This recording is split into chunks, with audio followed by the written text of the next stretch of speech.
Olá! Tirei o dia hoje para gravar um monte de vídeo, que estou aqui cozinhando há muito tempo, as ideias, os tópicos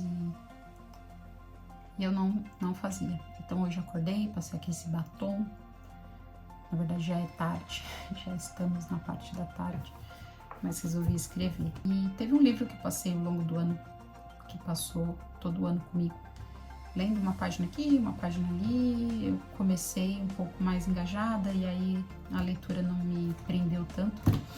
Depois eu acabei lendo, era o livro que eu pegava assim quando eu queria dar uma limpada na mente.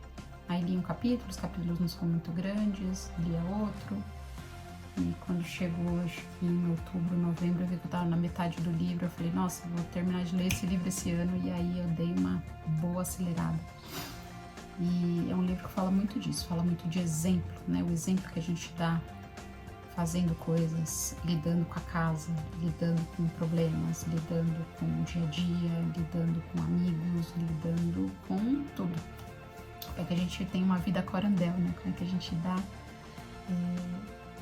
importância ou não para as coisas que a gente está fazendo, pensando e refletindo a glória de Deus ou não. E é esse livro aqui, esse livro Como Meus Pais Nutriram a Minha Fé. E, gente, que livro precioso. Esse é o livro que eu queria ter lido há 15 anos atrás, começar de novo aí minha jornada com a minha duplinha, mas Deus tem o tempo certo para todas as coisas e tenho aprendido e podido colocar algumas coisas em prática e me inspirado e compartilhado com algumas pessoas coisas desse livro. Então, se você tiver filhos, se você quer ter filhos, se você tem filhos grandes também, leia, né? Porque ela fala aqui até de coisas depois que os filhos saíram de casa, como que eles se comunicavam.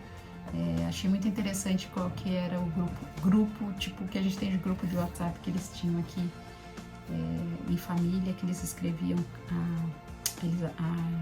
a mãe de Elizabeth escrevia cartas e ela copiava essas cartas ou com... entendi que ela escrevia com... Nossa, gente, esqueci. Com aquele papel que você coloca e sai do outro lado, stencil.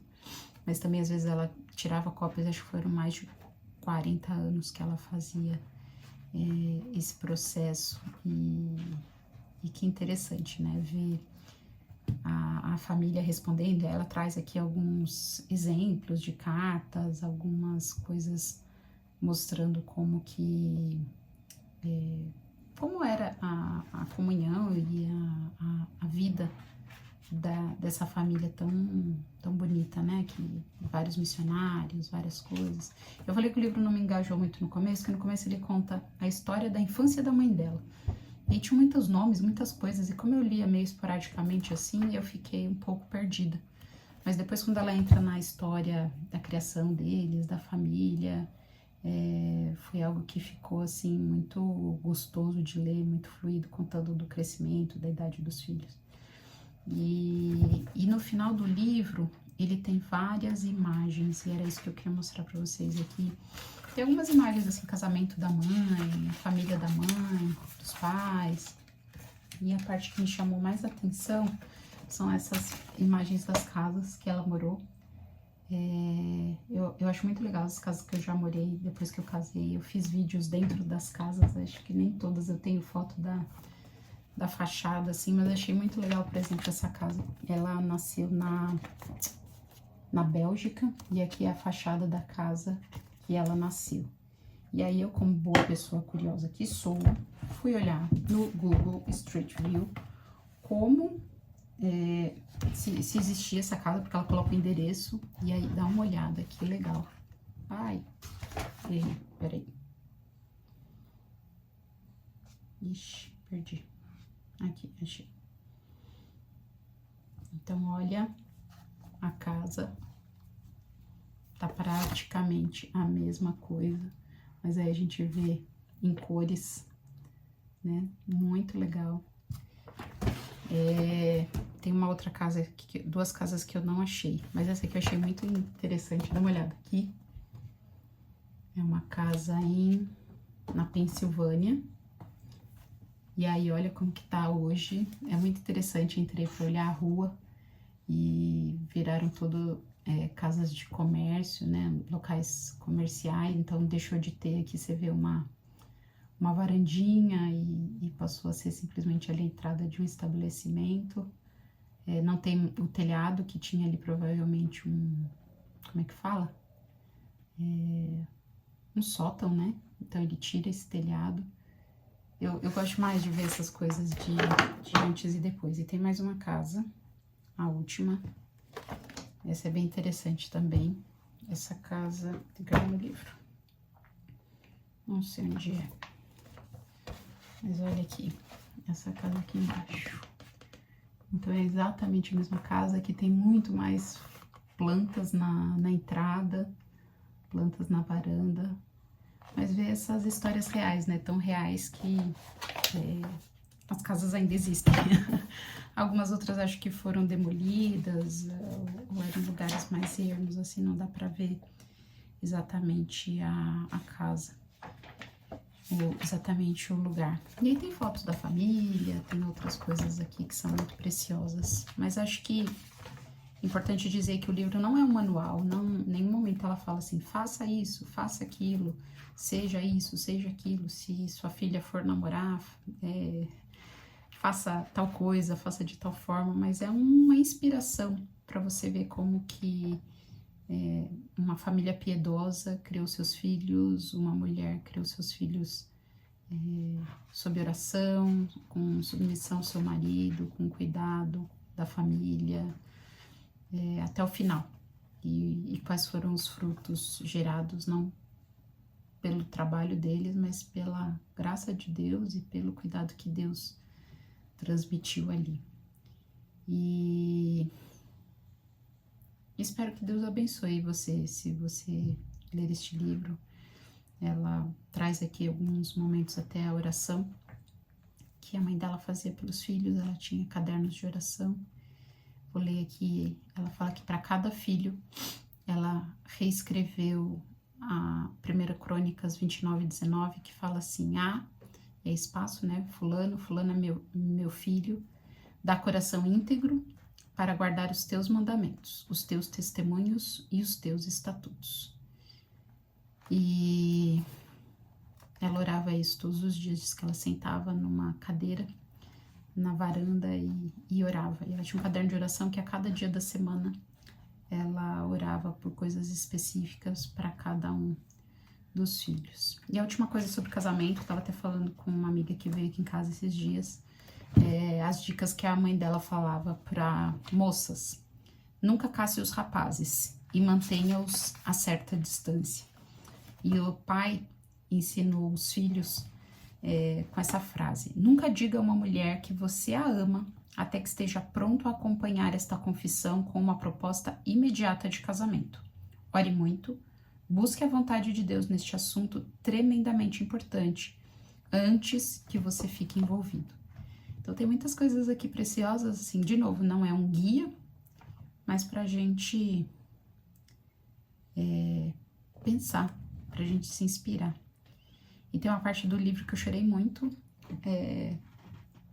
quando a Elizabeth conta, né, da perda do Jim, do marido dela. Então ela estava no Equador, quando a mãe dela ficou sabendo que ela tinha perdido o marido, como que a mãe dela escreveu, e nessas horas eu chorei, eu tenho vontade de chorar, lembrando aqui agora de novo, né, como deve ser para uma mãe saber que uma filha tão nova, com uma bebezinha de 6 meses, se eu não me engano, fica viúva, estando fora de casa, estando fora do seu país, no meio dos índios, daqueles mesmos que tinham matado seu marido, e de continuar firme ali, né, de continuar testemunhando, de continuar pregando, já que Deus tinha mandado ela para lá.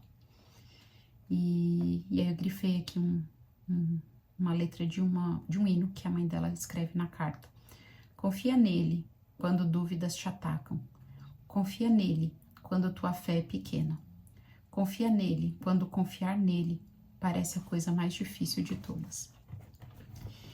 E acho que essa é a principal inspiração desse livro, né? Não é um manual. É a história de uma família. Uma história linda de uma família que creu em Deus, que colocou Deus acima de todas as coisas, que buscou servir a Deus da melhor forma, que não foi uma família perfeita, e que Deus nutriu, e que Deus cuidou, e que Deus preservou essa história para poder inspirar tantas outras famílias. Então, quando eu olho para as minhas dificuldades, para os meus problemas, e agora, esses dias eu comecei a ler o último livro, imagino eu, que eu vou ler esse ano, que chama Ouse Ser Firme, e tem sido um livro precioso também, que fala sobre a vida de Daniel, e nesse livro ele fala que não podemos dar desculpas da situação que a gente está vivendo, olha a situação que Daniel vivia, mas Daniel decidiu firmemente não se contaminar. Então a gente precisa decidir firmemente não se contaminar. E o que Daniel fez? Duas coisas. Daniel orava todos os dias e Daniel lia a palavra todos os dias. Então essa combinação de leitura e de oração, de um relacionamento com Deus, fez com que ele se mantivesse firme. Então esse livro, Ouse Ser Firme, eu tô no capítulo 3 ainda, mas os 3, tô no capítulo 4, mas os 3 primeiros capítulos me abençoaram muito. Eu tava até com Daniel assim um pouco fresco na cabeça, né? A gente teve algumas pregações de Daniel com o pastor Felipe lá na igreja de Santo Amaro, alguns eu até compartilhei algumas facilitações no meu Instagram, mas a palavra de Deus ela é viva e eficaz. Então quando a gente lê, quando a gente estuda, aquilo fala forte ao nosso coração. Espero que você se sinta inspirado a ler mais a palavra de Deus, ler mais livros preciosos como esses que nos ajudam.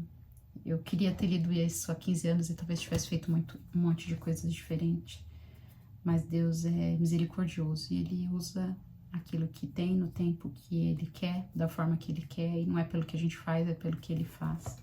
Que seja assim com você, com a sua família, com a sua vida.